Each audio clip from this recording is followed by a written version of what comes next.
Welcome to my YouTube channel India post info. यदि video पसंद आए तो लाइक शेयर एंड सब्सक्राइब जरूर करें। Thank you. भाई लोग, इस वीडियो के माध्यम से जो हम आपको बताएंगे कि अगर कोई जीडीएस रिटायर हो जाते हैं तो रिटायरमेंट के बाद उनको कितना अमाउंट मिलता है और वो जो अमाउंट मिलता है वो कौन कौन से रिटायरमेंट बेनिफिट के अंतर्गत मिलता है, इस वीडियो में पूरी तरह से क्लियर कर देंगे। और उसके बाद हम आपको बताएंगे कि अगर कोई जीडीएस वीआरएस अप्लाई कर देता है, मतलब समय पूर्व भी रिटायरमेंट के लिए अप्लाई कर देता है, वॉलंटरी रिटायरमेंट के लिए। आप भी जानते हैं कि आप जीडीएस का जॉब 65 ईयर तक कर सकते हैं। अगर मान लीजिए कोई 64 ईयर्स में कर दिया, 63 ईयर्स में कर दिया, तो उसको क्या बेनिफिट मिलेगा, इस वीडियो में हम आपको दोनों टॉपिक को पूरी तरह से कवर कर देंगे। और इस वीडियो को आप जो है सभी जीडीएस तक पहुंचाएं, जिससे कि उन्हें भी पता चल सके कि जीडीएस में जॉब करने के बाद रिटायरमेंट के बाद कितना उनको अमाउंट मिल सकता है। देखिए, 5 बेनिफिट स्कीम है। रिटायरमेंट बेनिफिट स्कीम जो है 5 है। जब भी आप रिटायरमेंट हो जाते हैं, 65 ईयर तक जॉब कीजिएगा, उसके बाद आप रिटायर हो जाइएगा, तो 5 बेनिफिट स्कीम के अंतर्गत आपको पैसा मिलेगा। सबसे फर्स्ट नंबर है ग्रेजुएटी है, सेकंड नंबर सेवरेंस अमाउंट है, थर्ड नंबर जीआईएस है जो आपको हर एक मंथ करता है 50 रुपया, फोर्थ नंबर एसबीडीएस है, एसबीडीएस में 300 रुपया आपको करता होगा, और फिफ्थ नंबर वेलफेयर फंड है।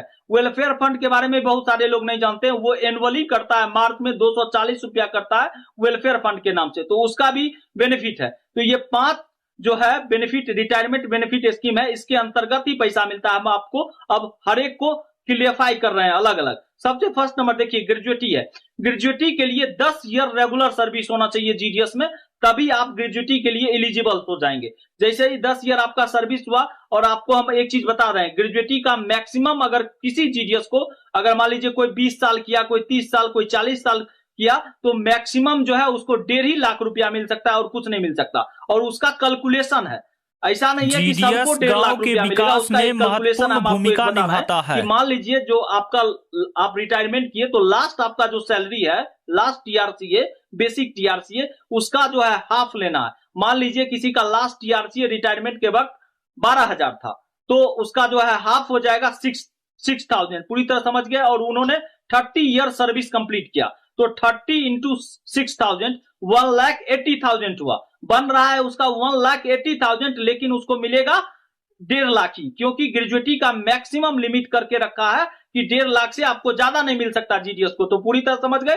ग्रेजुएटी कितना मिल सकता है, मैक्सिमम 1.5 लाख रुपया। और उसको किस तरह आप काउंट कर सकते हैं, मान लीजिए किसी का 20 साल हुआ, 20 साल ही हुआ, तो अगर लास्ट ईयर 12,000 है, तो उसका आधा हो गया 6,000, 6,000 गुना 20, 1,20,000 हुआ, तो उसको 1,20,000 मिलेगा, क्योंकि उसका जो है हो रहा है ग्रेजुएटी 1,20,000 हो रहा है। पूरी तरह समझ गए।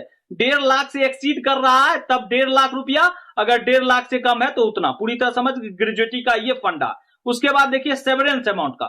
सेवरेंस अमाउंट लेने के लिए भी जो है आपका एलिजिबिलिटी होना चाहिए, 10 ईयर रेगुलर सर्विस होना चाहिए जीडीएस में, तभी आप उसके लिए एलिजिबल होंगे सेवरेंस अमाउंट के लिए। अब देखिए सेवरेंस अमाउंट में क्या होता है, मान लीजिए कोई 30 साल सर्विस कंप्लीट किया और इसका मैक्सिमम लिमिट है, आपको 1.5 लाख रुपया से ज्यादा सेवरेंस अमाउंट नहीं मिल सकता। अगर कोई 30 साल सर्विस किया, हर एक साल के लिए 1 साल जीडीएस के रूप में आप कंप्लीट किए, तो आपको 4,000 रुपया मिलेगा। तो 30 इंटू 4 कितना हो गया, 1,20,000 उसको मिलेगा। अगर कोई 40 साल कर लिया तो उसको कितना मिलेगा, 40 इंटू 4 1,60,000 बन रहा है, लेकिन मैक्सिमम लिमिट करके रखा है 1.5 लाख रुपया, तो उसको कितना मिलेगा, 1.5 लाख मिलेगा। पूरी तरह समझ गए।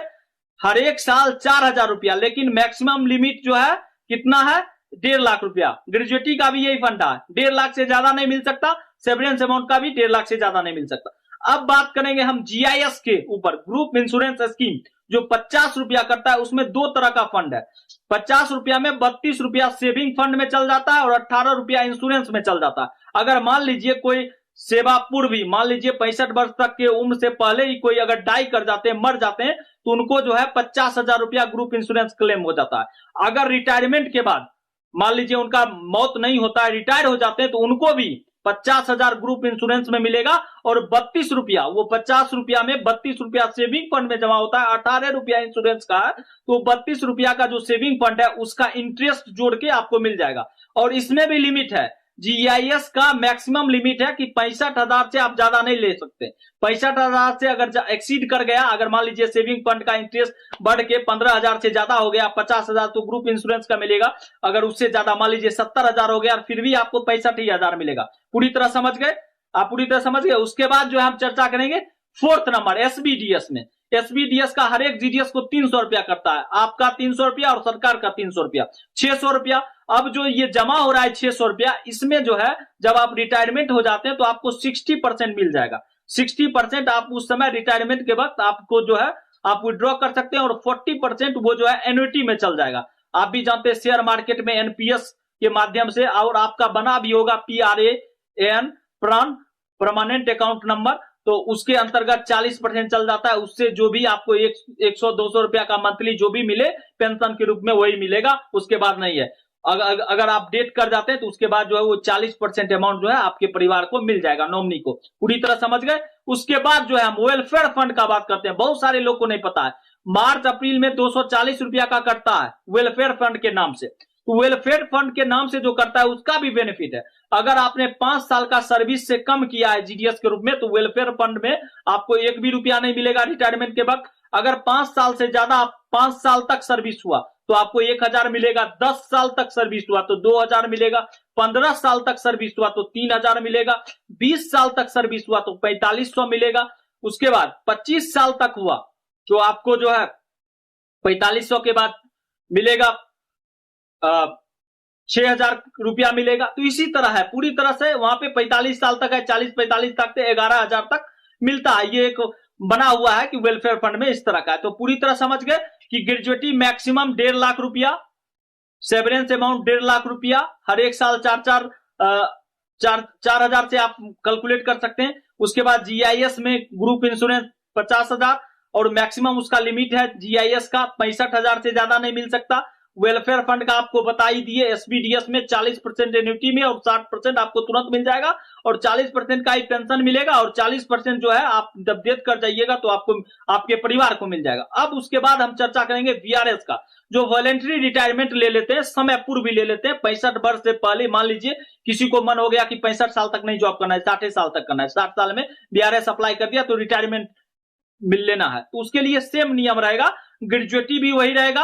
अगर 10 साल वो कंप्लीट किए हैं तो उनका जो लास्ट ईआरसीए है उससे मल्टीप्लीकेशन हो जाएगा ईयर का, और लेकिन मैक्सिमम लिमिट 1.5 लाख रुपया रहेगा। सेवरेंस अमाउंट भी उनको 4,000 पर ईयर मिलेगा जितने ईयर कंप्लीट किए हैं, लेकिन 1.5 लाख लिमिट रहेगा। उसके बाद जीआईएस में 50,000 उनको जो है ग्रुप इंश्योरेंस के नाम से मिलेगा, और सेविंग फंड में जो है 32 रुपया का इंटरेस्ट मिलेगा, लेकिन 65,000 से ज्यादा नहीं मिलेगा। उसके बाद वेलफेयर फंड का भी जितना वो किए होंगे, अगर 5 ईयर से कम है तो 1 भी रुपया नहीं, 5 ईयर तक जो है 1000, 5 साल तक जो है कंट्रीब्यूशन किए हैं, तो पूरी तरह समझ ही रहे हैं कि 1000 रुपया 10 ईयर तक कंट्रीब्यूशन किए हैं वेलफेयर फंड में तो 2000 रुपया। तो इसी तरह है, 15 साल किए हैं तो 3000 रुपया, इसी तरह है। तो पूरी तरह आप समझ रहे हैं कि ये इस तरह का फंडा है। तो आप वीडियो को देखिए, अच्छी तरह समझ गए होंगे, और चैनल को सब्सक्राइब कीजिए, वीडियो को लाइक शेयर कीजिए। थैंक